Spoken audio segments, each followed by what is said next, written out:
இந்தியால வந்து முஸ்லிம்ஸுக்கு ஒரு தனிப்பட்ட ஒரு ஹியூஜ் எமோஷனே உண்டு. லைக் ஒரு மரியாதையான ஒரு எமோஷன் அப்படின்னு கூட சொல்லலாம். அண்ட் மோர் ஓவர் இந்தியால முஸ்லிம்ஸுக்கு கிடைக்கிற மரியாதை மாதிரி உலகத்துல வர நீங்க மிடில் ஈஸ்ட் கண்ட்ரிஸ் தவிர்த்து, ஓகே, அதை தவிர்த்து நான் முஸ்லீம் கண்ட்ரிஸ் நீங்க என்ன எடுத்தாலுமே சரி, இந்தியால கிடைக்கிற அளவுக்கு மரியாதை கிடைக்குமான்னு கேட்டா எனக்கு தெரிஞ்சு கிடையாது. எனக்கு தெரிஞ்சு இல்லை. ஓகே, ஸோ அந்த அளவுக்கு இந்தியால ஹிந்து மக்களுக்கு மத்தியில இஸ்லாமிய மக்களுக்கு மேல ஒரு ஹியூஜ் ரெஸ்பெக்டா இருக்கட்டும், ஒரு ஹியூஜ் எமோஷனா இருக்கட்டும் வச்சிருக்காங்க. ஓகே, எஸ்பெஷலி தமிழ்நாட்டில் ஹையாவே உண்டு. பாய் ஆளுங்கன்னு சொன்னாலே ஒரு நல்ல மரியாதை அவங்க மனசுல இருக்கும். அது போக எப்படி சொன்ன ஒரு ஹியூஜ் நல்ல ஒரு மரியாதையான ஒரு எமோஷனும் இருக்கும். ஓகே, ஏன்னா எனக்கும் ஹிந்து நண்பர்கள், தோழர்கள் அப்புறம் ஒன்று தானே, ஸோ சொந்தங்கள்லாம் உண்டு. ஓகே, ஆனா சின்ன பிரச்சனை பிஜேபி. ஸோ அவங்களோட ஐடியாலஜினா நம்ம எல்லாருக்குமே தெரியல. ஸோ அதுக்காக இப்போ அவங்கள வந்து வெறுக்க முடியுமா அப்படின்னு கேட்டா, ஒரு முஸ்லீமா யாரையும் அப்படி வெறுக்க முடியாது. ஓகே, ஒரு முஸ்லீமா யாரையும் அப்படி வெறுக்க கூடாது.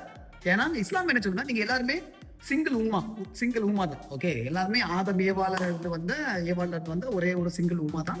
ஸோ அந்த ஒரு காரணத்தால நம்ம என்ன பண்ண முடியாதுன்னா அவங்களை வெறுக்க முடியாது. மோரோவர் அவங்களுக்கு வந்து எப்படி விஷயங்களை சொல்லி புரிய வைக்கலாம் தான் யோசிக்கணுமே ஒழிய மொத்தமா வெறுக்க முடியாது. அதுக்காக நம்ம சொல்லிக்கிட்டே இருந்தா அவங்களுக்கு எல்லாம் புரிஞ்சிருமான்னு கேட்டா அதுவும் கிடையாது. இறைவன் யாருக்கு ஹிதாயத்தை கொடுக்கானோ அவங்களுக்கு வந்து புரியும்.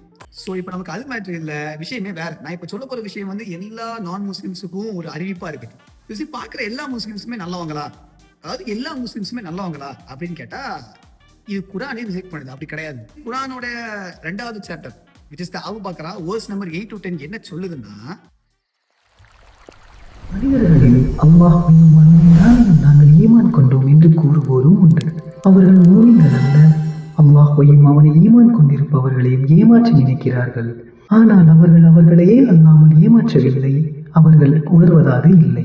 அவர்களது உள்ளங்களில் நோய் உள்ளது. ஆகவே அல்லாஹ் நோயை அவர்களுக்கு மேலும் மிகுதியாக்கிவிட்டான். மேலும் அவர்கள் பொய் கூறிக்கொண்டிருக்கும் காரணத்தினால் அவர்களுக்கு நோவினை தரும் வேதனையும் உண்டு. இங்க இந்த நாசுங்கிற அரபி வார்த்தை வந்து பொதுவா மக்கள்னு சொல்லுது. அதாவது மக்கள் அப்படிதான் சொல்லுது. பொதுவா எல்லா ஹோல் ஆஃப் த பீப்புள்.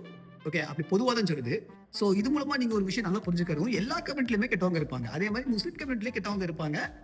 குரானோட ஸ்பெசிஃபிக்கா இந்தந்த மக்கள் தான் இப்படி இருப்பாங்க, கெட்டவங்களா இருப்பாங்க அப்படின்னு சொல்லலாம். அதுல வந்து நாசுன்னு சொல்லி பொதுவா எல்லா மக்களையும் சொல்லிட்டு, ஓகே, மக்கள்ல இந்த மாதிரி இருப்பாங்க அப்படின்னு சொல்லிட்டு, ஸோ அப்படி உள்ள வரப்போ முஸ்லிம் கம்யூனிட்டி உள்ள வந்துடும். அட்லீஸ்ட் 1% கெட்டவங்களாவது இருப்பாங்க. ஓகே, இதோட பேஸ் ரீசன் வந்து மனுஷன் வந்து இம்பர்ஃபெக்ட்டுங்க.